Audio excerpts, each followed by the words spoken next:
Bueno, hola, ¿cómo están?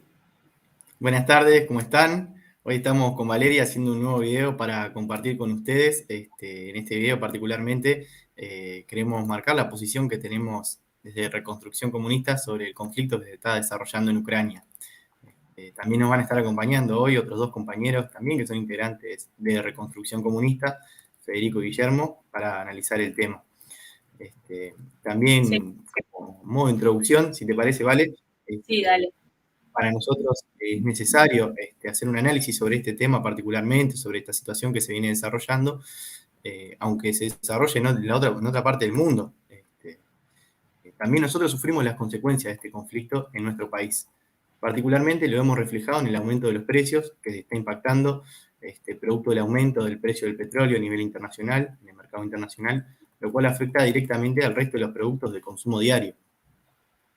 Por lo tanto, podemos afirmar que las consecuencias de este conflicto también recaen sobre las espaldas de la clase trabajadora, quienes nos vemos afectados directamente por el encarecimiento en el costo de vida. Además, basta con ver cómo sectores de la burguesía de nuestro país se han beneficiado ya a través de este conflicto que se viene desarrollando hace poco tiempo, particularmente los productores de soja en nuestro país, con el aumento de los precios en el mercado internacional de la soja, donde ya han embolsado ganancias millonarias a través de la exportación de la misma. Además de esto, entendemos que es una guerra de carácter imperialista, donde quienes se ven perjudicados directamente son los trabajadores de los países involucrados, quienes son la carne de cañón de las potencias imperialistas. Pero también la clase trabajadora de otros países, como mencionábamos, somos quienes pagamos el encarecimiento de los precios y por lo tanto condenamos este tipo de guerras imperialistas porque quienes pagamos los platos rotos en definitiva somos los trabajadores. Eh, pero vamos a estar desarrollando y ampliando un poco más sobre este tema, esto a modo de introducción. Así que, ¿cómo estás, Vale? Y le damos también la bienvenida a los compañeros que van a estar ingresando ahora. Ahora los ingresamos. Está bueno lo que decía Mauri para ir pensando, ¿no? Ahora lo vamos a desarrollar mejor, seguro los compañeros lo van a poder exponer de una forma muy clara y mejor explicada, digamos.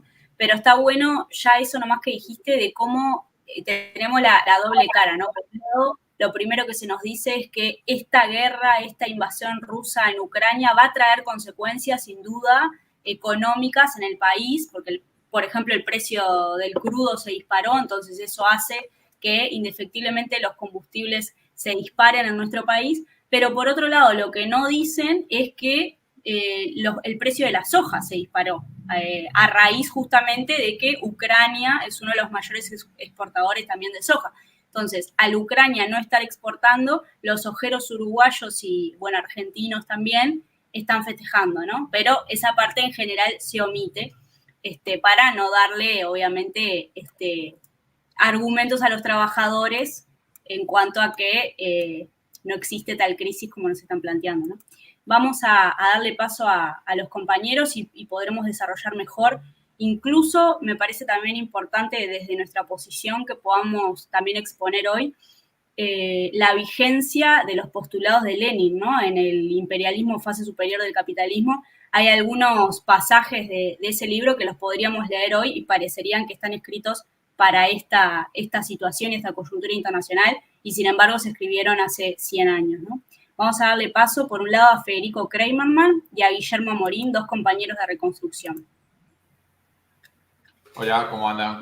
Buenas noches, ¿todo bien? Buenas Ahora tardes, sí, ¿cómo están? todos. Bueno, como estábamos comentando un poco a modo de introducción, la idea es desarrollar un video sobre la situación particular que se viene dando en Ucrania, el conflicto en Ucrania, y marcar la posición que tenemos desde Reconstrucción Comunista sobre este mismo conflicto, en realidad. Si les parece, capaz para arrancar, podemos comentar un poco la caracterización que entendemos sobre este conflicto, el carácter imperialista que tiene este conflicto. Si te parece, puedes empezar vos, Fede. Vale.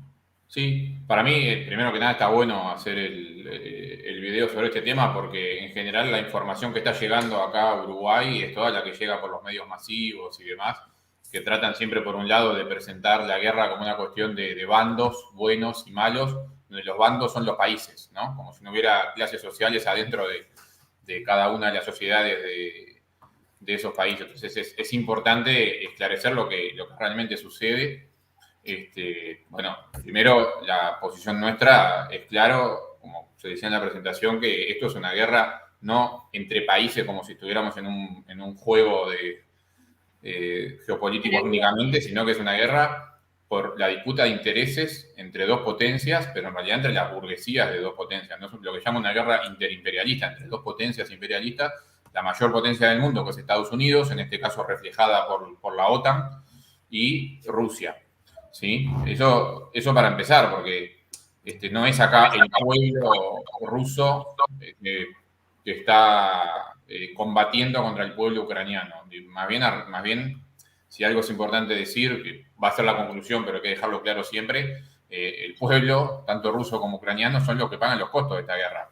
El pueblo ucraniano, sin duda, ¿no? Ya tenemos los números al día de hoy que estábamos revisando, ya se cuentan por miles los muertos civiles, además de los muertos de la guerra en sí misma desde el punto de vista militar, y ya están hablando de más de 2 millones de ucranianos desplazados, es decir, en las fronteras de Ucrania buscando escapar a otros países. Es una cantidad de población muy grande que muestra quiénes son los que están sufriendo realmente, ¿no? Porque además cuando hablamos de refugiados en estas condiciones, hay gente que tiene que abandonar todo, sus hogares, el lugar donde vive, su familia, irse como pueden, y 2 millones de personas en esa situación muestra a las claras quiénes son los que pagan el costo del conflicto, ¿no? Se puede hablar desde muchos aspectos del conflicto. Obviamente esto es una guerra convencional como hace mucho tiempo no ocurría, ¿no? Porque se habla mucho de que hay muchas guerras, obviamente las hay, las invasiones promovidas por Estados Unidos, digamos, por la principal potencia imperialista, son guerras, masacran pueblos y demás, pero son guerras para imponer su dominio. No son guerras interimperialistas. Hace un buen tiempo no asistíamos a una invasión de esta manera, digamos, una guerra más llamada convencional, un ejército conquistando territorio para anexar territorio en buena parte de lo que está ocurriendo, ¿sí? Y eso muestra el carácter de interimperialista, que es diferente a las otras invasiones que hemos asistido, como la guerra de Irak, lo que ocurre en Siria, lo que pasó en Afganistán y demás. Y el trasfondo es geopolítico, tiene un par de cosas y me gustaría nombrar y ya le dejo a Guille. Uno es la explicación de lo que ocurre con el tema del gas, ¿no? O sea, la Unión Europea es muy dependiente del gas ruso. Estados Unidos y Rusia, justamente las dos potencias que están detrás de este conflicto realmente, son los dos principales productores mundiales de gas.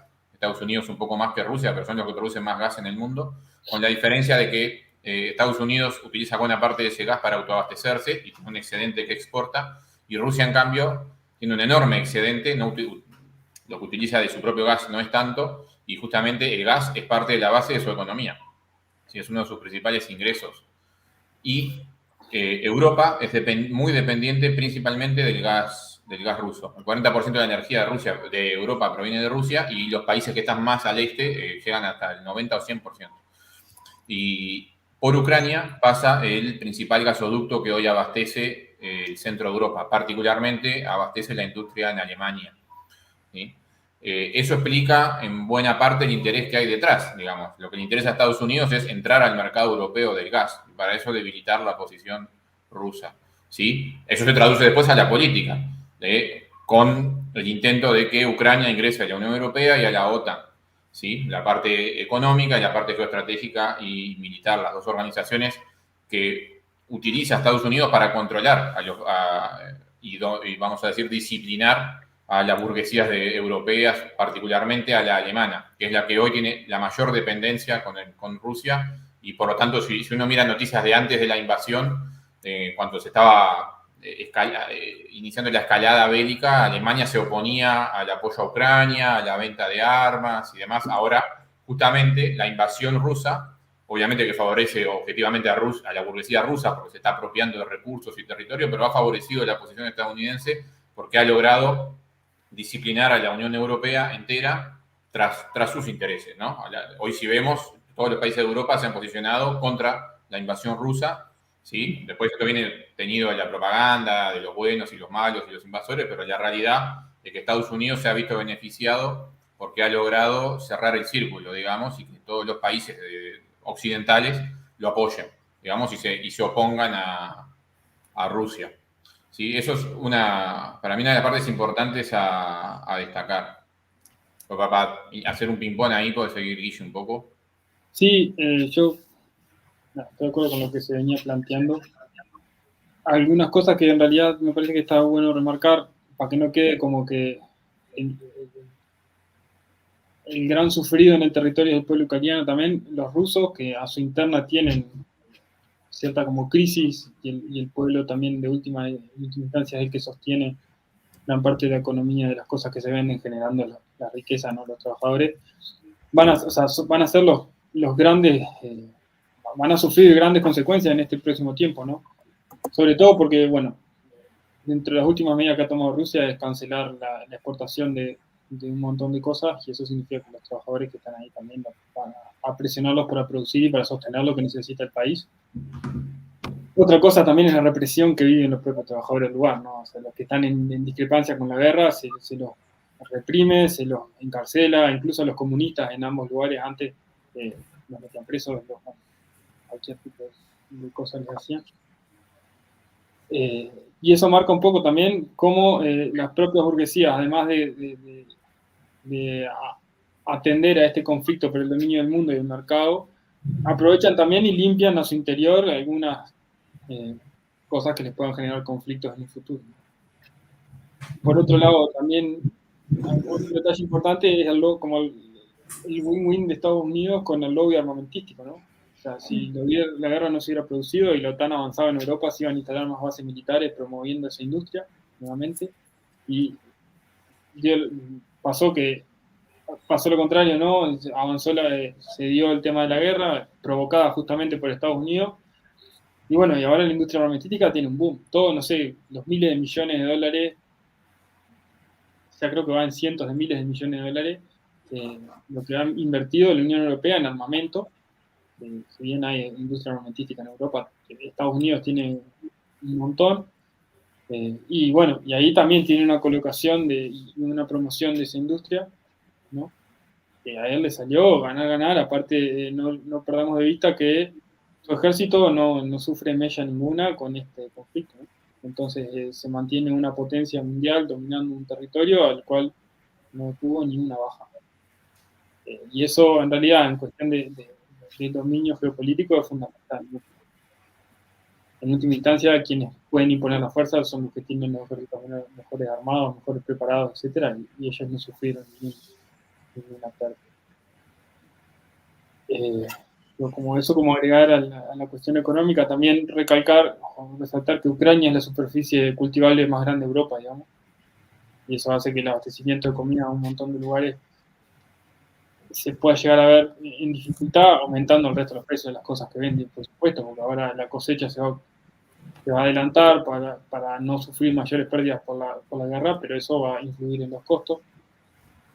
Y bueno, que por otro lado también un poco remarcar cómo algunas sanciones que se pretenden imponerle a Rusia, terminan recayendo sobre el pueblo ruso.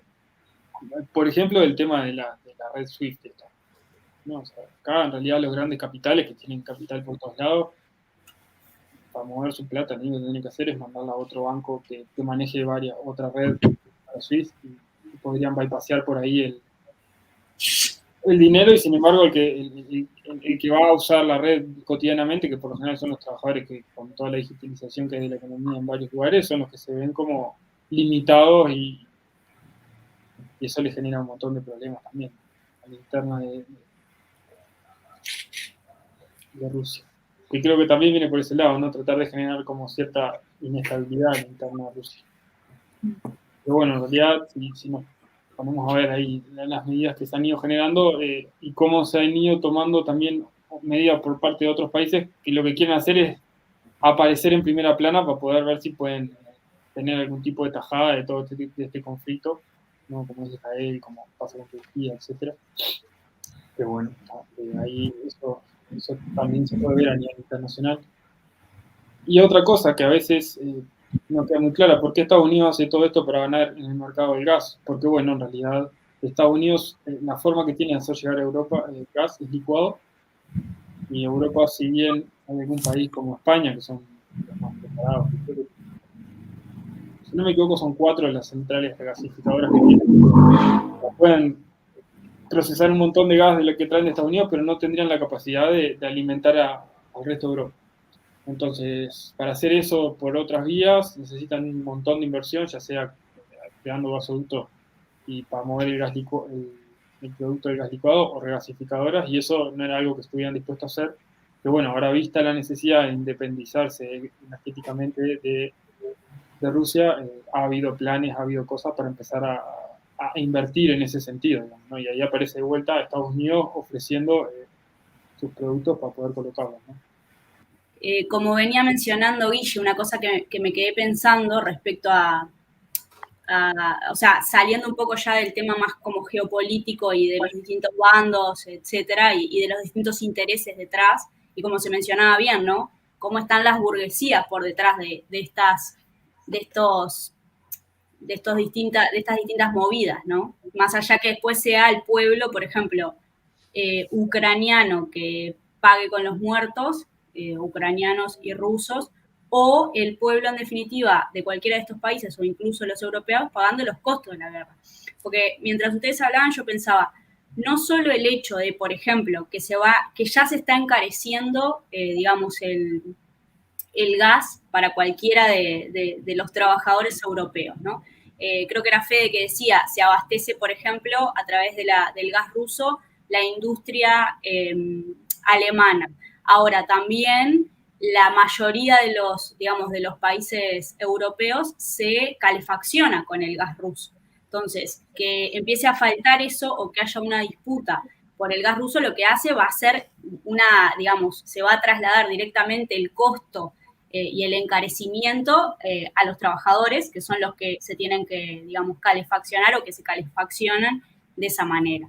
Lo mismo para el caso de lo que mencionaba Guille respecto a los alimentos.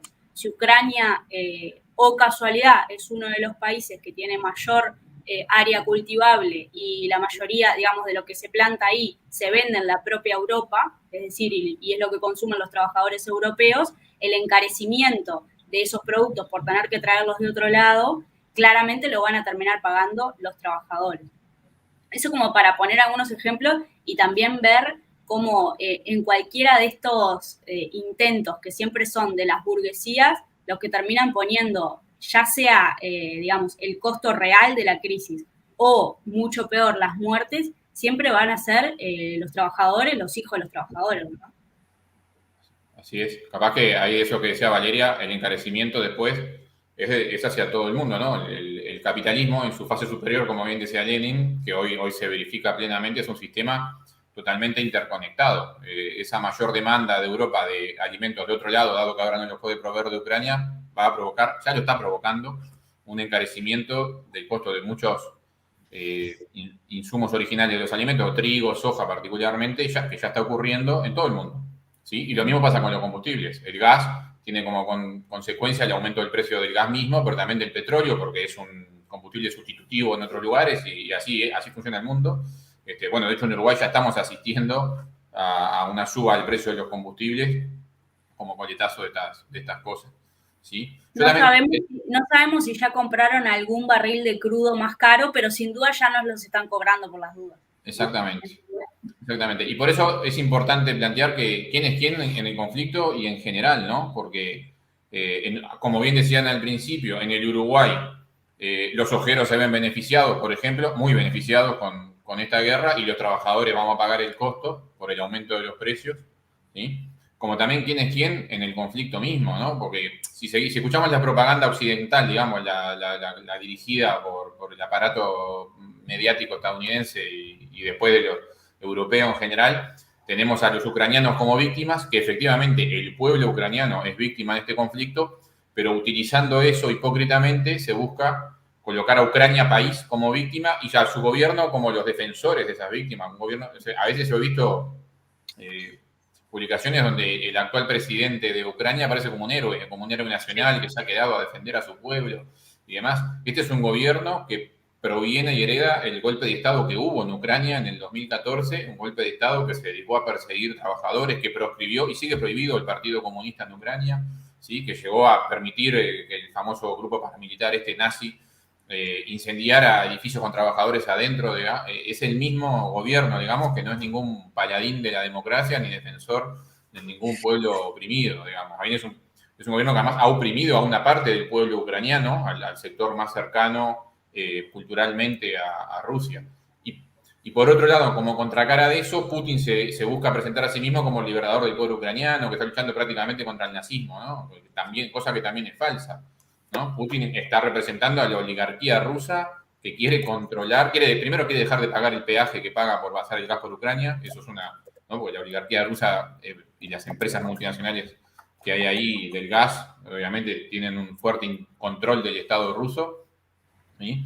Y como lo decía Guillermo, cuando los trabajadores rusos que están pagando esto por el costo de vida, porque la guerra sale miles de millones de dólares, ¿no? Y la guerra convencional que estamos viendo tiene un costo material altísimo para Rusia y por lo tanto lo van a pagar son los trabajadores que cuando salen a protestar, el gran liberador Putin, digo porque hay una izquierda confundida que a veces no sé, cree que todo lo que se pone a Estados Unidos son buenos en el mundo, Putin está dando palo y palo y encarcelando a cualquiera que se oponga a la invasión en la democracia rusa, digamos. Por lo tanto, hay que como que quitar el velo de lo idílico como nos quieren presentar ambas propagandas y poner las cosas como son. Tanto los trabajadores ucranianos como rusos están, bueno, obviamente los trabajadores ucranianos, sin duda por lo que dijimos al principio, porque están sufriendo, además de las consecuencias económicas, la violencia de la guerra. Pero las consecuencias económicas también las vive el pueblo ruso de manera directa y después toda la clase obrera a nivel mundial, porque esto solo produce, la guerra destruye fuerzas productivas, encarece el costo de vida para todo el mundo, en un sistema que como vimos hoy está totalmente entrelazado. Lo que pasa en un lugar tiene consecuencias en otro. Las burguesías en general se terminan favoreciendo, ¿sí? Y los trabajadores en todos los lugares del mundo son los que terminan pagando los costos. Sí, hay cosas como que incluso en la prensa normal no llegan, pero uno puede ver tanto de en Rusia como no importaba nada si llevaban a la gente presa y eso. También propio en Ucrania, ¿no? O sea, hay batallones de esto que decía Fede, paramilitares, que gente que ve simpatizante a Rusia directamente la mata, la torturan y la matan. O hay gente atada con cintas a las columnas con carteles pegados de poder haber sido torturados y humillados ahí en este tipo de cosas. Incluso hay pruebas de que este tipo de batallones trata de generar como desinformación y de hacer ver a los rusos como que atacan, como que quisieron, por ejemplo, prender fuego a la central nuclear o cosas así que ellos mismos, ¿no? O sea, sin importar las consecuencias que tengan para su propio pueblo, toman las acciones para que a nivel internacional se genere determinada imagen. Yo, más allá además de los confundidos, digamos, que defienden a Rusia, también están bueno, algunos que ya ni sé dónde se paran, que dicen ser comunistas, pero que terminan como condenando la invasión a Rusia sin hacer realmente un análisis de clase ni nada, ¿no? O sea, ahí me estoy refiriendo directamente a la gente del PSU acá, que más allá de su actuación, de su declaración, en el Senado votaron por unanimidad una declaración en contra de la invasión rusa y condenando la guerra y yo qué sé, en una línea totalmente, digamos, pro-otanista, ¿no? O sea, ellos se fueron y se pusieron ahí de furgón de cola de la OTAN hablando de no a la guerra como si eso fuera algo abstracto, ¿no? En realidad o sea, acá nosotros como comunistas lo analizamos en términos de clase y vemos qué es lo que le está pasando a la clase trabajadora de ambos lugares y en función de eso es que nos posicionamos, ¿no? Si acá hubiera habido una guerra, se nos planteara como si hubiera una guerra, pero en realidad está pasando algo como, no sé, la Revolución de Octubre, ¿de qué lado estaríamos los comunistas? O sea, ahí también tenemos que preguntarnos eso, ¿no? No escaparle, porque en realidad esta posición me parece a mí que es un poco como oportunista, si se quiere, en el rol de decir, de negar la violencia como una herramienta que nosotros no lo podemos hacer, porque de hecho si hablamos de hacer la revolución o de que la clase obrera tome el poder, etcétera, esto no va a hacerse por otra vía, digamos. Entonces, tampoco podemos pararnos de ese tipo de postureo para caer bien. O sea, nosotros tenemos que hacer nuestro análisis, me parece a mí, en función de los intereses de clase y de cómo afecta a los trabajadores. Sí, capaz un poco también para ir cerrando con algunas conclusiones más generales sobre esto que veníamos conversando. En definitiva, lo que sucede en este tipo de conflictos es que las distintas potencias imperialistas lo que hacen es tratar de justificar sus distintas acciones, como había comentado Fede anteriormente también, a través de falsos discursos de liberación, de apoyo al pueblo, y en definitiva el trasfondo de este conflicto se desarrolla entre dos potencias imperialistas que lo que hacen es disputarse el control por el mercado internacional, en este caso particularmente el gas natural, es decir, por los intereses económicos de las clases dominantes de las distintas potencias imperialistas a nivel internacional. Por lo tanto, creo que como reflexión final, en definitiva, nosotros nos posicionamos firmemente en contra de cualquier tipo de guerra que sea de carácter imperialista, porque los únicos que salimos perjudicados de este tipo de situaciones es la clase trabajadora. Es la clase trabajadora en su conjunto quien paga las consecuencias de este tipo de crisis que derivan de este tipo de conflictos.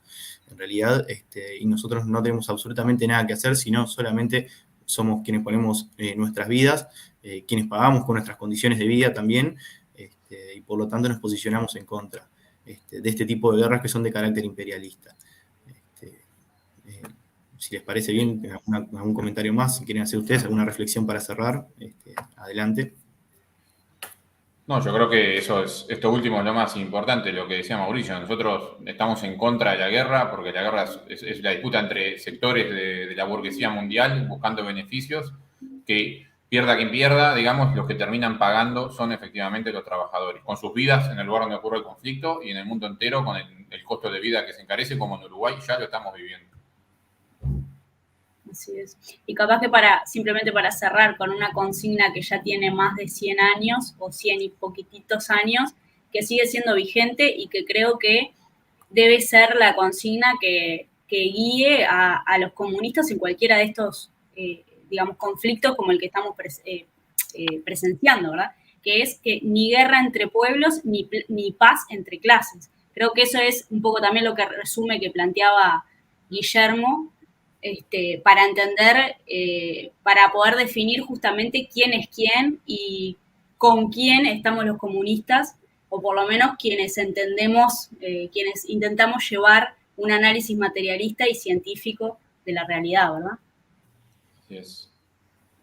Sí. Está bien decir no a la guerra entre pueblos, porque cuando decimos que es una disputa interimperialista, pero los burgueses lo que mandan matarse entre sí es a los pueblos, ¿no? Es a los trabajadores, porque los que se están disparando de unos a otros son trabajadores, y contra eso estamos en contra. Nunca vemos a los burgueses ahí empuñando un fusil, ¿no? Son siempre mandan, justamente como decíamos, a los trabajadores y sus hijos. Bueno, con esto damos por cierre a este segundo video en este ciclo de análisis.